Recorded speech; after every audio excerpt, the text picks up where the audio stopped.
Welcome to Gold Derby's Meet the Experts TV documentary panel. I'm senior editor Denton Davidson here with Prentice Penny, director and executive producer of Black Twitter, A People's History on Hulu. Prentice, I'm going to take a page right from your book. The documentary starts with you asking, what is Black Twitter? So I'm asking you, what is Black Twitter? Black Twitter is, I think, the way I would describe it is the way a cookout happens digitally. It's a space, it's a weird thing where it's a public space, but it feels private. So it's a space I feel like where Black culture gets to be unapologetically themselves and drive culture in a way that they don't sometimes get to do in the same way in the real world, or at least it didn't then. And we know you as a man behind a lot of great comedies from Scrubs, Brooklyn Nine-Nine to Insecure. So I understand Black Twitter came into your life while you were working on Insecure. So talk about that. And like, when did you think, we have to make a documentary about this? This is a movement that we have to talk about. Yeah, I had just finished filming Insecure. I was leaving HBO to go to my deal under at Onyx.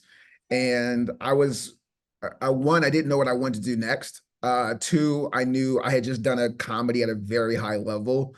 And I knew I kind of wanted whatever I did next not to be immediately compared to Insecure, which I just didn't feel that would be right. And I'm sure whatever I do will inevitably be, but in my mind at that time, the logic made sense. But I also wanted to be scared again creatively. Like when Insecure came on, there wasn't a show like that. That was like a new thing we were trying to do. And so I remember that feeling of being scared and nervous and like, is this gonna work? And I like that creative thing again. And this came across my lap and I initially said no, because I was like, I don't do this.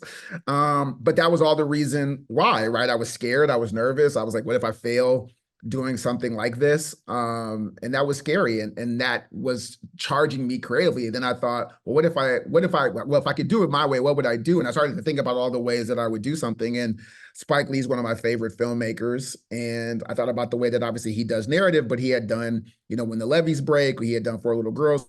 He had done the Off the Wall doc about Michael Jackson's album. And so it just was exciting now. And so that's really how it came across to me. And then reading the article, I was just like, I participate in Black Twitter. I recognized its impact on the world. It reminded me of the way my mother talked about the civil rights movement in the 60s. And that was sort of like, if I could do anything that's like documents that was special. I didn't realize it'd be so prophetic about why we were documenting it because at the time Elon hadn't bought the platform yet. Yeah. And why was it Twitter? What was it about that social media platform that brought strangers together in this really, it created this community where people could share humor, political views, and eventually led to movements like Lives Matter, and even the election of Joe Biden was really, helped along by Black Twitter in a lot of ways. Yeah, I mean, I think there's ways in which the platform specifically was helpful. It was different than Facebook, where Facebook was kind of like, come meet your friends. So you're kind of getting people that think like you exactly. Whereas Twitter to me was more, its foundational was like, it could be lots of different things. They were never really sure what the platform should fully be. And it was a place to come meet strangers.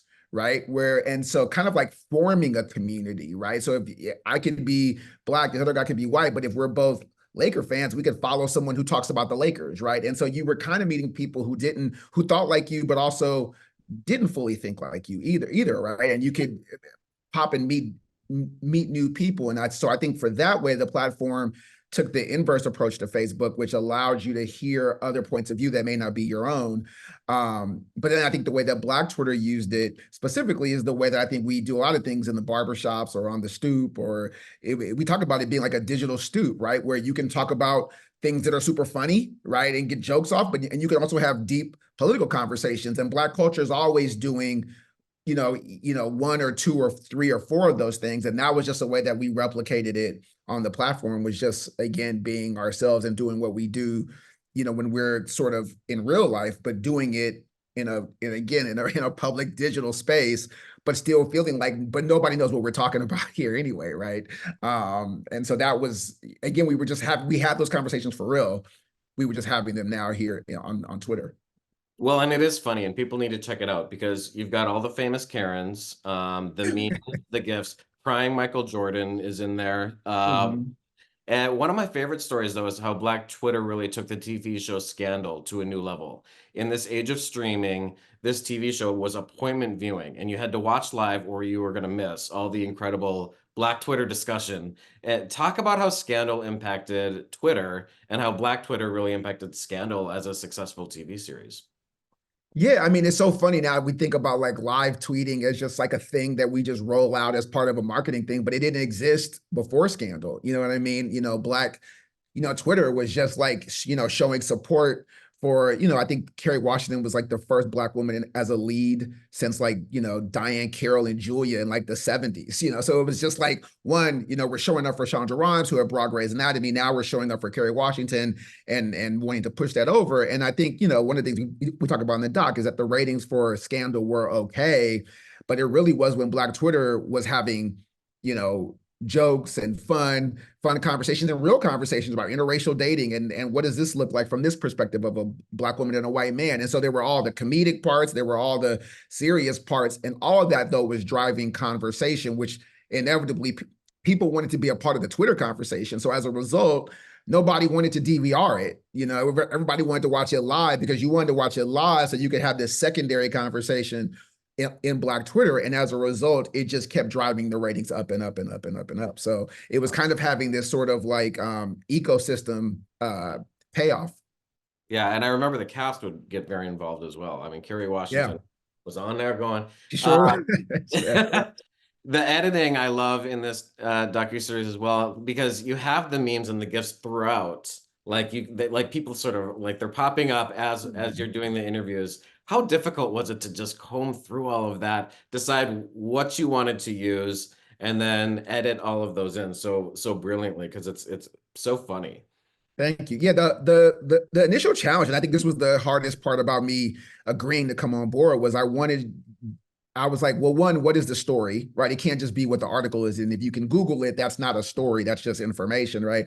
But then two, I was like, what is this going to look like, right? I didn't want it to feel like this sort of very observational doc that you could normally kind of see. I wanted the viewer to feel what it feels like to be on Black Twitter, right? And so I wanted the visual style of that to exist. So having tweets come across themselves, starting on one person's avatar, scrolling down past tweets, and then picking up somebody else to comment on that, then putting a GIF or a meme to punctuate that point is how Black Twitter is. Sometimes it's just pictures, right? Which is how we're having a conversation. And so for me, I wanted it to have a visual language. And I think coming from narrative, it made me want to make sure the doc had a visual style, a visual language we were playing. And even the sets, I really wanted the sets to be reflective of where people engage on Black Twitter. So whether the set's a barbershop, a subway, a school, a beauty salon, a shoe store, the park, we really were specific. I think we had like 30 sets, which for a doc, I know like never happens, but I needed it visually to feel like Black Twitter as much as possible. And so that was so once we had that, then it was the painstaking process of what GIF punctuates this the most. And certain ones I knew in my mind, like I wanted it to be like in the opening, where James Harden scratching his head and the Black kids, like I knew like, because I use them. So that was the other thing. It's like, it's fun when you use them because you're like, oh, we could use this one here, use this one there. But it was a lot. That and the graphics were a lot to comb through for sure. Well, it's so much fun. It's a three-part series, and it takes you really from the beginning, where it's all fun and games, to more cultural movements, the murder of Trayvon Martin, George Floyd. It gets very serious, and it really takes us through all of those emotions. And Prentice, congratulations on this documentary. Thank It's you. streaming on Hulu, and good luck to you this Emmy season. Thank you very much. Happy to be here. Thank you.